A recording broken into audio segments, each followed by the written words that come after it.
Chapter 1. Lirio awoke in a haze of cold light and wind-blasted dust, her cerulean skin gleaming like polished azure glass beneath the harsh glow of the twin suns. Though her body lay motionless upon the woven mats of the human engineer's workshop, her mind stirred with impossible clarity. Memories of crashing spires, shuddering engines, and the gut-wrenching betrayal of her own people.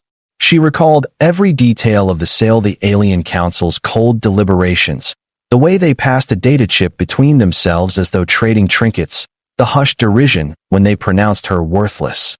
They spoke in guttural clicks and hissed vowels, voices devoid of empathy. They saw in her nothing more than a drain on planetary resources, an anomaly to be consigned to some remote corner of the galaxy. But they had underestimated Eric Drayden, the human who had paid the Council's price with naught but a handful of rare metals he had scavenged from a dying starship's wreckage. To him, her paralysis was no mark of shame, it was a gift that bound their destinies. Eric measured 20 standard solar units in height, with shoulders like a hull-plated frigate and eyes the muted gray of a storm-tossed sea. His hands, roughened by years of welding and fine-tuning hyperdrive conduits, moved gently over Lyria's form as he adjusted the cushions beneath her back and affixed tiny sensor nodes across her wrists and ankles. He spoke softly in the universal tongue, words she could not reply to with speech but understood with perfect fidelity. Through the threads of cerebral link he had painstakingly developed, Lyria felt the warmth of his concern and the steady hum of the machinery breathing life into her limbs. It was in that first electrified shiver, the flicker of response in muscles long abandoned, that she sensed hope for the first time since the Council's judgment. The workshop lay within the cavernous hold of the astral nomad, her new home, a fractured starship part-hulled from dozens of worlds, each bulkhead scarred by cosmic storms and pirate cannon fire. Stacks of discarded servo mechanisms leaned against corrugated plating. Coils of iridescent wiring sprawled like alien vines across the floor. Overhead, crates of salvaged fuel cells waited to be repurposed, while lanterns fashioned from Terra's old neon tubes cast long shadows that danced upon riveted steel. In that harsh, cluttered cathedral of broken technology, Eric had carved out a sanctuary for the lost and the broken refugees from war zones, relics of failed terraforming experiments, and now, Lyria herself.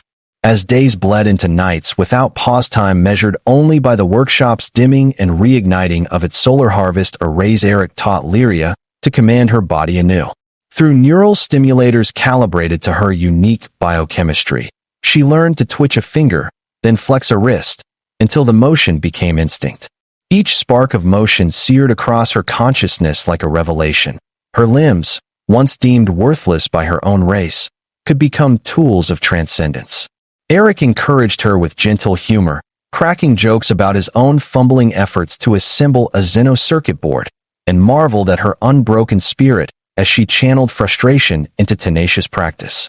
Under his guidance, the paralyzed girl who had been discarded like cosmic refuse began to reclaim agency over flesh and bone.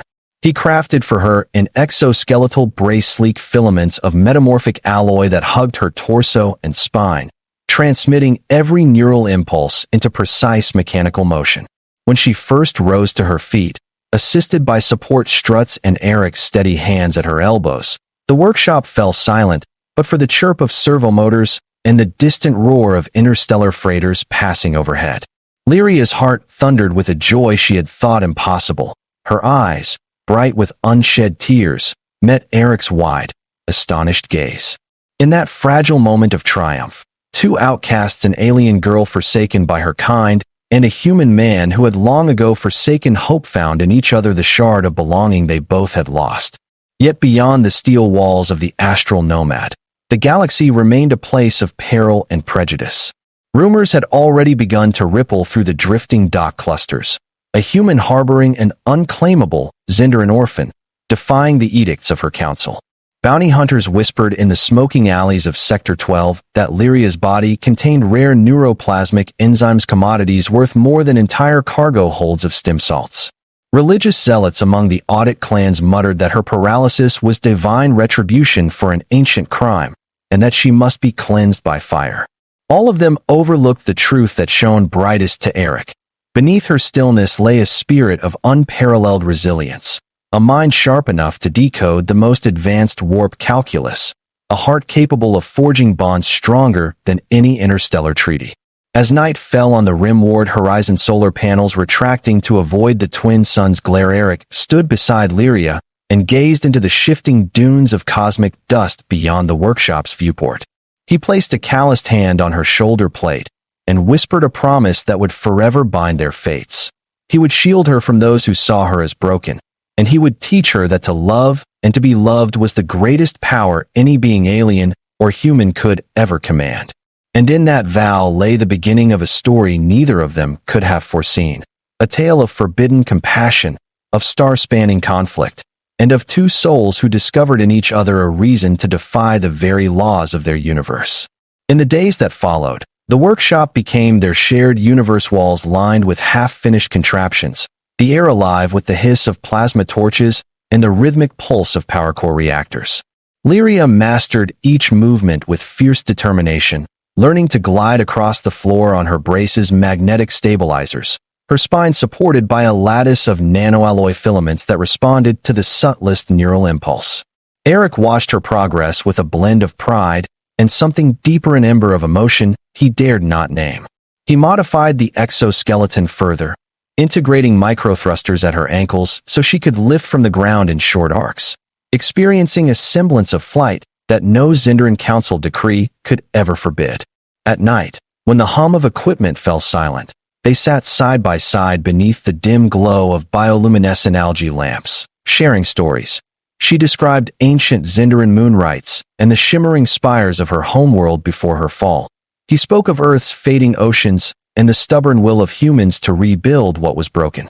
Their voices wove together into a tapestry of shared longing, until the line between caretaker and ward blurred into something tender and irrevocable. Yet even as their bond deepened, Lyria's dreams were haunted by shadowy figures, hired guns with red-lit visors, chanting archaic verses of cleansing fire, and the cold indifference of the council that had cast her aside. Eric, unable to quell her nightmares, vowed to fortify the astral nomad's defenses, rigging its external hull with electromagnetic scramblers and adaptive sensor stealth.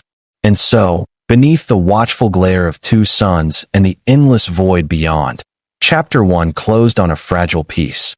An alien girl reborn by human kindness, and a human man whose heart had awakened to an affection that transcended every law of species and sovereignty. Chapter 2. When the starport comms crackled to life with the urgent alert dash, unregistered vessel departing at suboptimal clearance, Eric and Lyria knew their sanctuary had been compromised. Within moments, the hold shook under the staccato roar of thrusters as a squad of mercenary flyers descended through the docking bay's open maw, each cockpit bearing the emblem of a notorious bounty syndicate. Lyria braced herself against the rail of the cargo elevator, her exoskeletal wings rattling with anticipation as Eric activated the ship's automated lockdown. Thick bulkhead doors slid into place, energy fields flickering along the seams. Yet the intruders were prepared. Magnetic grapplers clung to the hull, and plasma cutters hummed as they carved through the workshop's outer shell.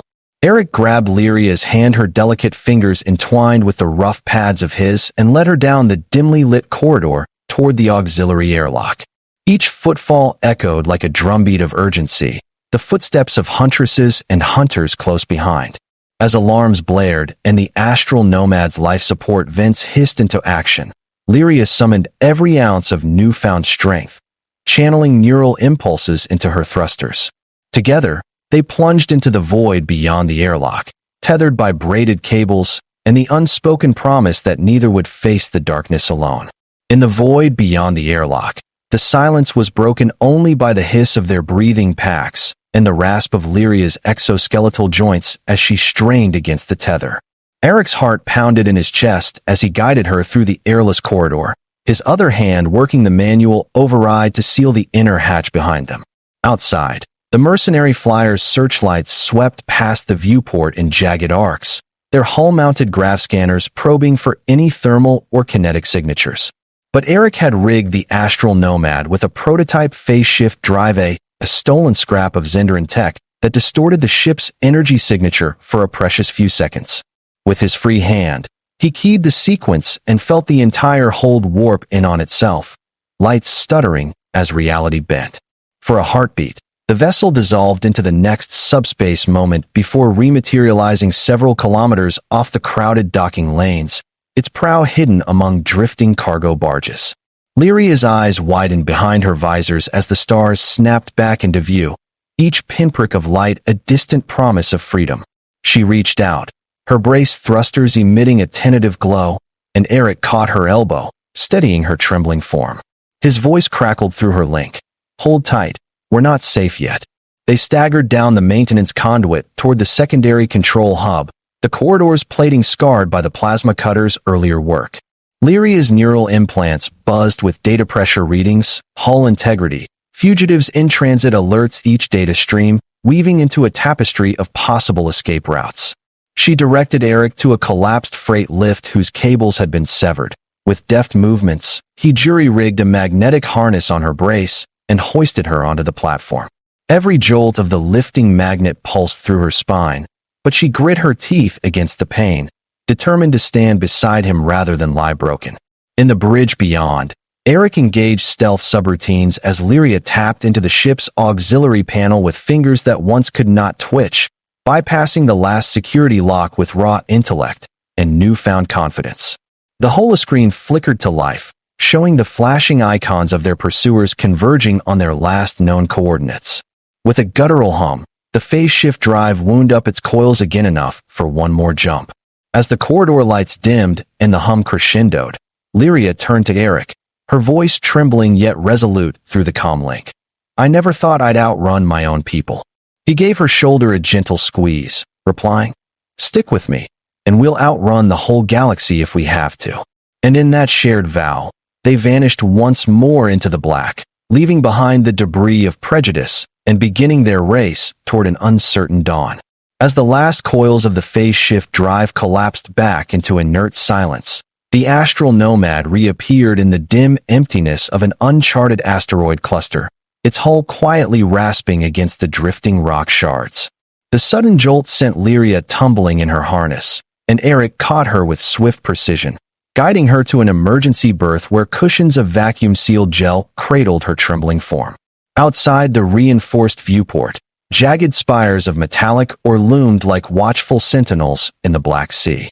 Their pursuers' sensors had lost the ship's signature, but they would return on a broader scan grid within the hour, and when they did, they would bring far greater force. Inside the hushed sanctum of the escape chamber, Eric knelt beside Lyria, his gloved hands gently brushing stray strands of her opalescent hair from her brow. Though her body still trembled with adrenaline and the aftershock of displacement, her eyes shone with triumph, for she had defied her council's decree, outwitted hired killers, and most impossibly discovered the power to move through space as fiercely as any warrior. Eric pressed a small vial of conjugated salve to her lips, an analgesic he'd synthesized from Zindarin algae, and whispered, "Rest now. We'll chart a course to the rim expanse. There are friends waiting." In that moment of quiet vulnerability, the paralyzed girl who had once been discarded sensed a new truth. She was no longer defined by what she could not do, but by what she now could become. Chapter 3. They emerged from the asteroid veil into the bright haze of a dying star's corona, its incandescent plasma swirling in ribbons of molten gold and ember. Navigating by Lyria's precise recalibration of the ship's sensors, her mind, now a living interface, with the astral nomad Eric set the course for the Freehaven station, a drifting metropolis built upon the salvaged husks of ancient dreadnoughts.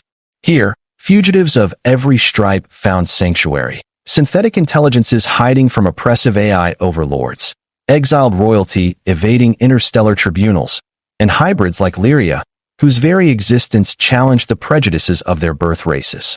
As they slipped through the station's labyrinthine docking tubes, the crowds parted, first out of curiosity, then in reverent silence, when Lyria rose from her berth with the aid of her brace. Eric guided her down the luminescent catwalks, his pulse quick with anticipation. He had spoken of Freehaven's emissaries, but what he had not revealed was that one among them bore a message from Zendara's underground resistance, a movement that sought to overthrow the council that had cast Lyria aside. In the grand hall carved from starship hull and asteroid stone, a figure cloaked in moon-forged steel awaited, a rebel leader whose eyes glittered like fractured amethysts. Without preamble, the leader extended a hand offering not chains, but an alliance. Lyria felt the weight of centuries in that gesture. The promise of vengeance, the hope of justice, the risk of reigniting a war she had only just escaped. Eric's hand closed over hers, steady and warm, and in their intertwined fingers lay the choice that would shape the fate of worlds: to embrace Lyria's role as symbol of revolution, or to vanish once more into the cosmic tides, forging their own destiny together. As the rebel leader's armored hand recoiled, and the hall's ambient hum settled into a tense silence, Lyria felt the full weight of her choice pressing upon her chest like a collapsing star. Around them, Freehaven's mosaic of salvage Gothic pillars and bioluminescent banners fluttered in the recycled air, spectators of every species holding their breath, synthetics with polished exoskeletons, cephalopod scholars in coral robes, and human mercenaries whose haunted eyes spoke of too many battles lost and won. The leader's voice, low and resonant, broke the hush. Your survival is proof that our greatest weapon is compassion, not conquest. Stand with us, and you will shatter the Council's iron grip on Zendara forever. Every syllable echoed in Lyria's mind, interweaving with the cadence of her neural implants humming in synchrony. She looked to Eric, his gray eyes softened by pride and something fiercer still, and saw reflected there the same question she felt burning in her heart. Was she destined merely to flee, or could she rise to become the catalyst her people desperately needed? Eric's hand tightened around hers, the exoskeletal filaments of her brace responding to his pressure with a comforting glow. He had built this life of salvaged refuge to protect the broken. Yet as he gazed at Lyria's luminous face, he realized that shielding her from the galaxy's turmoil might deny her a purpose as vast as the stars themselves. Their shared history, her reclamation from paralysis, their harrowing escape through void and flame had forged an unbreakable bond. But the path ahead could no longer be walked alone. Summoning the remnants of her council-bred stoicism, Lyria raised her chin and addressed the assembly in the universal tongue, her voice both gentle and unyielding. I once believed my fate was to be cast aside, a burden to those who claimed dominion over life and death. But here, among outcasts and exiles, I have discovered that my worth is measured not by the strength of my limbs, but by the courage of my convictions. If to aid you is to risk my newfound freedom, then I accept that risk, for in service we find true liberty. A murmur of awe swept through the crowd as the rebel leader inclined their head, and Eric pressed a soft kiss to Lyria's temple, sealing their mutual vow. In that moment, Chapter 3 closed on the dawn of revolution. Two souls, one human, one alien, standing entwined at the threshold of interstellar upheaval, ready to ignite a spark that would rend the heavens themselves. Under the phosphorescent glow of Freehaven's cathedral-like docking hall, Lyria stood beside Eric as the rebel emissaries unfurled holographic battle plans that floated like constellations in midair. They traced the Council's supply lines, mapped out patrol rotations over the glass moons, and highlighted the hidden shrines where Zendaran captains stored their neural command crystals. Each strategic marker pulsed with urgency, every data stream a call to arms. Lyria's mind, once imprisoned by her body's stillness, now danced across the network display with razor-sharp acuity. She rerouted communication jammers, optimized decoy drones, and encoded a viral beacon that would inspire revolts in every forsaken colony. Eric watched her brilliance with awe, realizing that her true power lay not in restored mobility, but in the boundless reach of her intellect and compassion. Behind them, the crowd, once silent observers, erupted in cries of solidarity, their voices a rising tide of alien tongues unified in one vow: to dismantle the Council's tyranny. As the last light of Freehaven's massive reactor dimmed for the cyclical maintenance cycle, Lyria pressed her hand to Eric's chest plate and spoke softly. We leave at first light. The galaxy may hate what we are, but they will learn to fear what we can achieve together.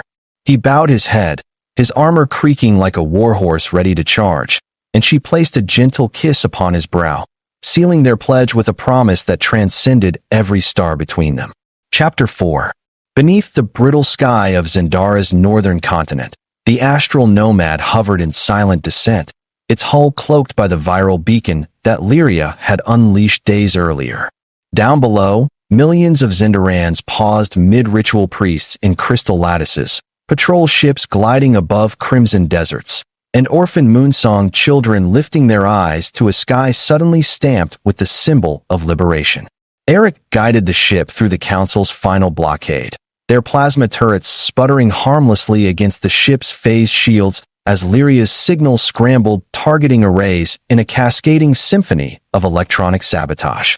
With a thunderous sigh, the cargo bay doors opened onto the obsidian landing platform of the Grand Spire, the very site where her paralysis had been condemned.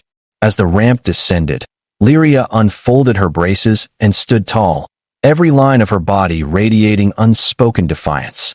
Eric followed, his steps reverberating through the spire's crystalline corridors that had once echoed only with judgment. Now, those corridors rang with the drumming footsteps of an army united, exiles, rebels, and everyday citizens empowered by Lyria's vision. At the summit, beyond towering arches of prismatic glass, the Council of Zendara waited, robes flowing like captured nebulae, eyes cold with disbelief. Lyria raised her voice, clear and resonant, as the hundreds of thousands gathered below held their breath. You taught me I was worthless because my flesh betrayed me. But you neglected to see that even a body bound in chains can carry a spirit fierce enough to shatter empires. Today, we reclaim our world not through conquest, but through unity. And with that, the exiled daughter and the human who had loved her stood side by side, their joined hands alight with the promise of a new dawn, one in which no being, alien or human, would ever again be judged by what they could not do, but celebrated for what they could inspire. The chamber trembled not with violence, but with the seismic shift of a world beginning to awaken. The council sat frozen atop their thrones of irradiated glass, expressions unreadable behind the thin shimmer of telepathic shields. But even their vaunted mental walls couldn't contain the reality now rippling across the spire and beyond. Lyria stood tall, her exoskeletal brace humming faintly, the silver alloy along her spine catching the rising sunlight filtering through the stained glass domes above. She did not raise a weapon, nor summon a fleet. She stood as she was, a girl once abandoned, now unbreakable. Her voice, amplified by the brace's vocal modulators and the transmission towers hacked by rebel code, echoed far across the crystal plains of Zendara. Your reign was never built on strength. It was built on fear, on deciding who was worthy and who was not. But today, look at me. I am everything you discarded. I am every crippled child, every silenced voice, every soul you dismissed because they didn't fit your mold. And I am not alone anymore.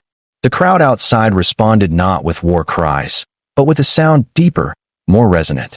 It was thousands of hands striking stone in rhythm, thousands of hearts beating in shared defiance. The thunder of unity. All across the continent, data bursts bloomed like stars as servers fell, as statues toppled, and as Zendarans awakened from generations of quiet submission. Eric stood beside her, silent, hand resting near the tool holster on his hip, not a weapon, but the same tools he used to build her brace, to patch her ship, to fix her when no one else believed she was worth saving. His jaw was clenched, but his eyes shimmered. He didn't need to say it, Lyria knew. His love wasn't loud. It was forged in silence, in action, in never walking away. A counselor rose, voice thin and trembling. What do you want from us? Lyria turned, her gaze clear and sharp. Not vengeance, not surrender, just your silence. As we build something better in the ruins of your fear. There was no battle. No ships crashed through the clouds. No fire consumed the spire. Instead, the people simply stopped listening. And when an empire no longer has ears, it loses its voice. The council remained, but their orders were no longer heeded. The days that followed were swift, chaotic, beautiful. Temples were turned into hospitals. Military barracks became schools. Lyria refused a throne and instead offered herself as a teacher of mechanics, of movement, of freedom.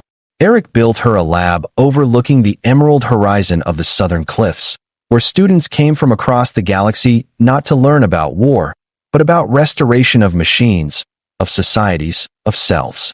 And every evening, as the twin suns dipped low and cast long shadows across the glassy sea, Lyria sat with Eric on the balcony of their shared dwelling. Sometimes they spoke. Sometimes they simply held hands and watched the stars begin to bloom in the sky. No council edict. No hiding. No running. Once, when the breeze was warm and quiet between them, she said, "They gave me to you like I was nothing." He smiled softly, leaning closer. "And I'm the luckiest man in this galaxy because they did."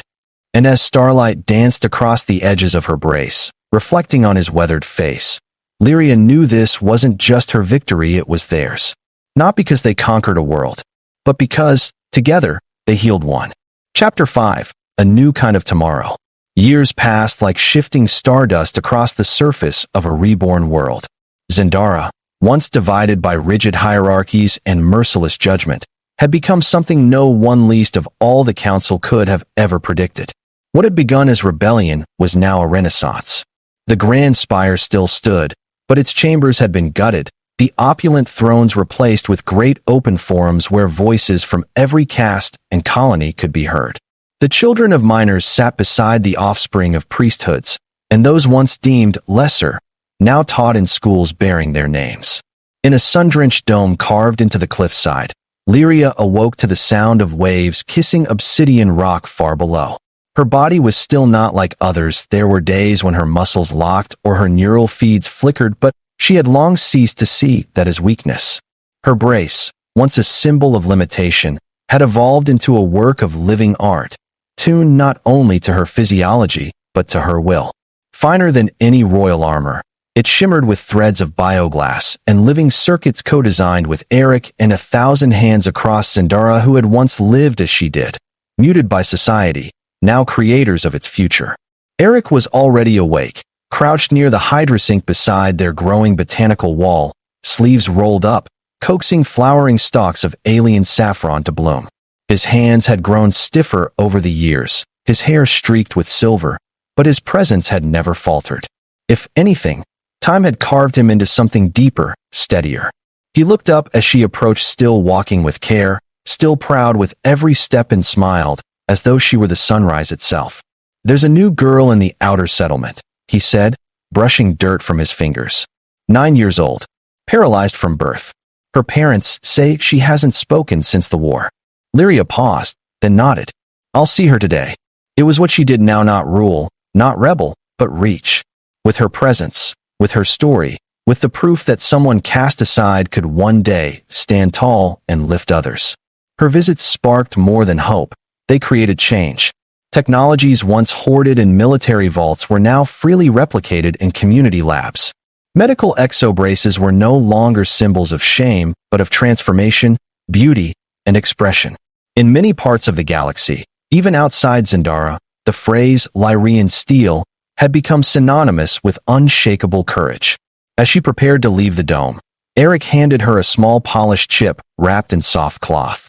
"Something I found in the old logs. You'll want to hear it on the way." Later, as the transport hummed low across the coastal sky, she played it, a distorted voice, aged and rasping, unmistakably one of the old counselors. We did not understand what we had given away. That girl, she was not a curse. She was a mirror, and we were terrified of what we saw. Lyria closed her eyes, not in bitterness, but in peace. The galaxy had changed, but not because it had been conquered. It had changed because two unlikely hearts, one discarded, one adrift, had collided in the vacuum and chosen to build something rather than destroy. In the outer settlement, a child sat beneath the roots of a crystal-barked tree, her gaze distant, her body unmoving, but her eyes lit up the moment Lyria descended. And when Lyria knelt and placed a hand on the child's trembling shoulder, something passed between them. Not words, not data, just the unshakable truth. You are not alone, and you are not broken. And the child wept for the first time since the war because, finally, someone understood. Somewhere above, among the glowing constellations of glass moons and memory, the old world whispered its last breath. And in its place, a new tomorrow was born. Truly, the beginning. The child's tears shimmered on her cheeks like liquid starlight, and Lyria did not wipe them away. She let them fall, each one a release, a surrender to something the girl had never been allowed to feel before, the safety to be seen. Her name was Ailey, born in the scarred outskirts where the council once dumped those deemed unviable. Lyria didn't ask her to walk, didn't promise that she could be fixed. She only told her the truth. You don't need to move to matter. You don't need to speak to be heard. You are not here to earn your worth. You were born with it. Lyria reached behind her back and released a module from her brace, a redundant neural thread woven of silver and living fiber. She'd outgrown it, but Ailey's young body might accept it. She handed it to the girl's mother, who held it like a relic, her hands shaking. This changed my life, Lyria whispered. But it only worked because someone believed in me first. By the time the suns lowered, casting long golden rays across the scarred plains, Lyria stood once again beside Eric on the ship's deck. The wind carried the scent of fertile earth, a rare thing on Zendurian in the distance. Children raced with their braced limbs across the grass like they were born to fly. She leaned into Eric's side as he wrapped an arm around her, both of them watching as, far below, the council's old amphitheater was dismantled stone by volunteers and rebuilt into a sanctuary for the disabled and displaced. Do you ever miss it? Eric asked. The fight. She looked at him. No, because the real fight wasn't against the council. It was against the part of me that believed them. He said nothing more. He didn't have to. He just held her as the sky dimmed, and the lights of the free cities blinked on, one by one. The revolution was over. But their work was not. Chapter 6, The Star Garden. The ship docked gently onto the orbiting research station known as Irotha's Cradle, an enormous ring-shaped outpost surrounded by translucent greenhouses that sparkled against the backdrop of a nebulous bloom. Here, no weapons were allowed. No ranks. No borders. Only minds, working together. It was Lyria's idea, a sanctuary not of stone, but of science and imagination, built for every species, every anomaly, every forgotten genius cast aside by their homeworlds. It had become her greatest legacy, second only to the home she'd made with Eric. Children with anti-gravity walkers drifted down the hallways. Engineers floated in zero-G chambers, teaching art and mathematics in the air. Organic AIs shared body language with sentient plants. It was a place for impossible things, and for many, it was the first time they were ever told, you belong. Lyria stood before a new Wing the Star Garden initiative, a biosphere grown entirely from species once considered extinct.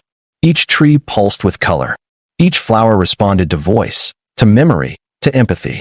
It was not just biology, it was healing, encoded in nature itself. At the grand opening, Lyria addressed thousands through her neural projection.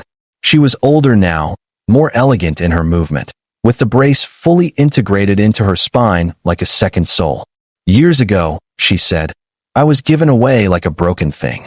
But because a human refused to see me as anything less than whole, I not only survived, I bloomed. Let this garden be proof that no mind, no body, no soul is ever beyond purpose. And when the final crystal seed was planted, Ailey, now walking with a sleek silver brace of her own, pressed her hand into the soil beside it.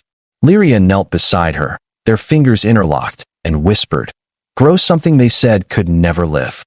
The seed pulsed once, then bloomed. And in that moment, beneath the arches of alien stars and human dreams, something timeless took root, not just in the soil, but in the hearts of all who watched. Hope, not as an idea, but as a place. In the days that followed the Star Garden's planting, the cradle blossomed into something greater than Lyria had ever dared to imagine. The living canopy, coaxed from bio-coded seeds and ancient genetic maps, responded to thought, song, and even silent memory. Petals unfolded when visitors passed, roots hummed gently beneath meditation stones, and entire groves lit up in celebration when a new child walked or floated for the first time. Every breath within the biosphere reminded its people that life could be remade not in defiance of difference, but because of it. Lyria spent her mornings walking the shaded paths beside Eric, her brace now subtle, silent, more like jewelry than machine. He had updated it countless times over the years, never because she asked, but because he loved her, and because she kept giving it away to others. Every time she passed her modules on, Every time she dismantled her own comforts for someone else's first chance, he was there to build anew. She never said thank you anymore. She didn't need to. He knew. In the evenings, they sat with Ailey, who had grown into a curious, mischievous adolescent with sharp ideas and bigger questions. She helped design new neural thread networks and was now reverse engineering older council tech to give to backwater colonies. Her laughter rang like wind chimes, her eyes brighter than any flame. Sometimes she called Lyria mother. Sometimes she called Eric old man. But always, she called them home. One night, beneath the clear dome of the Cradle's observatory, Lyria stood before a crowd once more, not as a leader, not even as a symbol, but as someone who had lived through it all and come out still reaching, still planting. The dome's glass dimmed as she raised her hand, revealing the swirling cosmos beyond the glass moons of her origin, the cradle of her pain, now just distant ornaments in the sky. Legacy, she said quietly, is not what we leave behind when we die. It's what we cultivate while we live. Every time you tell a child they are worthy, every time you share knowledge or offer your hands to lift someone who has fallen, you build that legacy. And if I've done anything in this life, I hope it's shown you that even those discarded, even those deemed broken, can bloom beyond imagining.